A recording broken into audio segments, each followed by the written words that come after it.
Hi everyone. Well, the title, Economic Collapse and More Money for You, uh, kind of misleading. Only in this is I'm not going to tell you how to get a whole bunch of money coming in from outside sources. I'm talking about using what you have coming in now in the best way. Now, the first thing to increase your wealth, or it's not increase your wealth, but to give you more free cash, the very first thing you have to do is get rid of your television and your radio.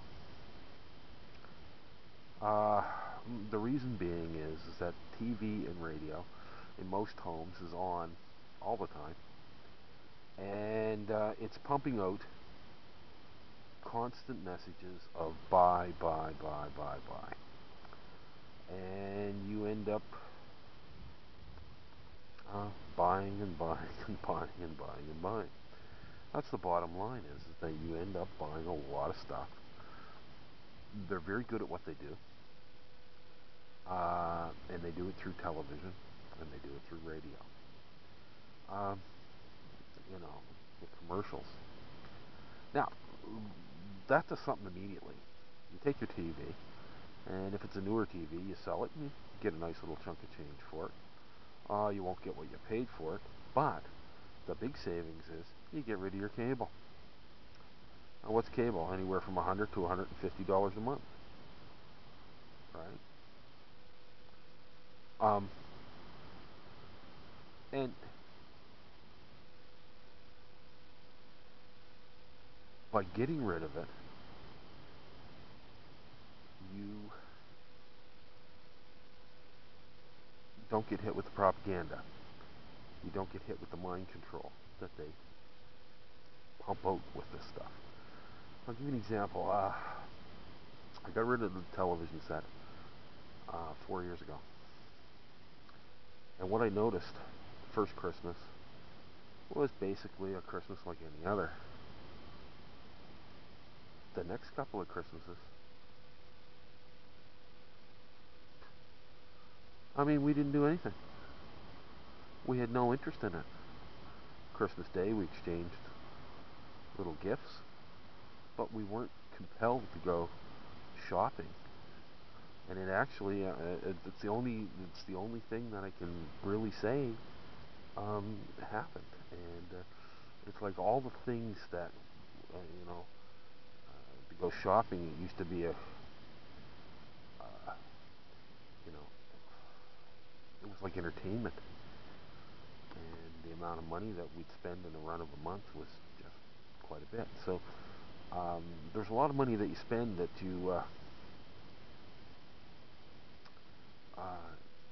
you don't, that you won't spend once you turn off your television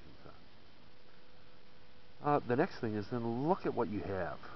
If you live in a big McMansion or you have a house and you're paying a big mortgage, it may be time to unload that turkey. Uh, Sell it, get the debt off your back. If you have equity, take that equity and pay off your credit cards. And when it comes to credit cards, cut them up right now. Yeah. As soon as you finish this video, just cut them up because they're not doing you any good whatsoever. Um, and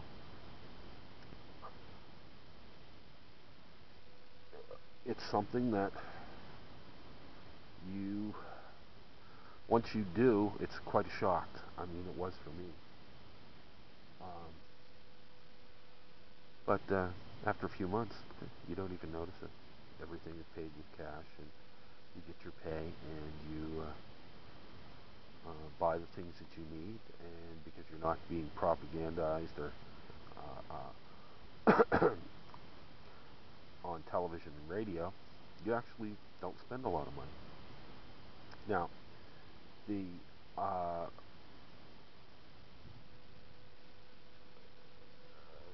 your transportation. A lot of you need a vehicle to go to work. Well, take a look at your vehicle. If you have a really nice new modern vehicle that you're paying a great big payment on, sell it. Get rid of that debt. Buy yourself a junker, or get yourself a motorbike or a bicycle. If you sell your house, get an apartment close to your work so you can walk to work, and you save more money there. All these things will put more money in your pocket, in which you'll be able to buy the things you need to get through the thing. Now, to get through the future, this economic collapse. Now, a lot of people go, well, you know, it's a step backwards. We've worked really hard to get our McMansion. Worked really hard to have the SUV and the sedan in the driveway and all the toys and the boat and all this kind of stuff. Well, you know what? If you want to pay for this stuff, great. If you're hanging on by the skin of your teeth, get rid of it. Clear off your debt, as much as your debt as you possibly can. And whatever debt you have remaining, if you don't have enough equity in your home to clear it off, whatever you have remaining is a lot less than you have now, and you can usually negotiate terms to deal with that. So, you know, it all starts with getting rid of the television, get rid of the TV, get rid of the radio, right? Your only expenses in a house. Oh, cell phones, another thing. What is it? 20 years ago, nobody had a cell phone. Now everybody has to have it. It's indispensable. That's crap. Have a landline in your home, and if you get a cable, and if you get an internet package, you can have that and internet. And you can watch your favorite TV programs on the internet, and basically your expenses at home should be your. If you live in the city, you'll have water, your rent, your lights, telephone, and internet, and nothing else. You won't have credit card payments. You won't have car payments, right? All these other things. I think that this will put a lot more money in your pocket. If you're working, if you work for the government and you've got a good government job, you're not going to lose it. You're making $50,000 or $60,000 a year, and you can't make ends meet. Well, you're overhoused, you're overcarred, you're overboated. Get rid of all that stuff. Sell it all. Then you can start to save some money, and you can put it away. But I wouldn't put it in the bank. Get a safety deposit box and put it in gold, silver, whatever, right? And put it in food, you know. But anyway, if anybody has anything to add to that, do a video response. I'll put it up, or put it in the comments below, right? Anyway, I'll be putting more stuff up.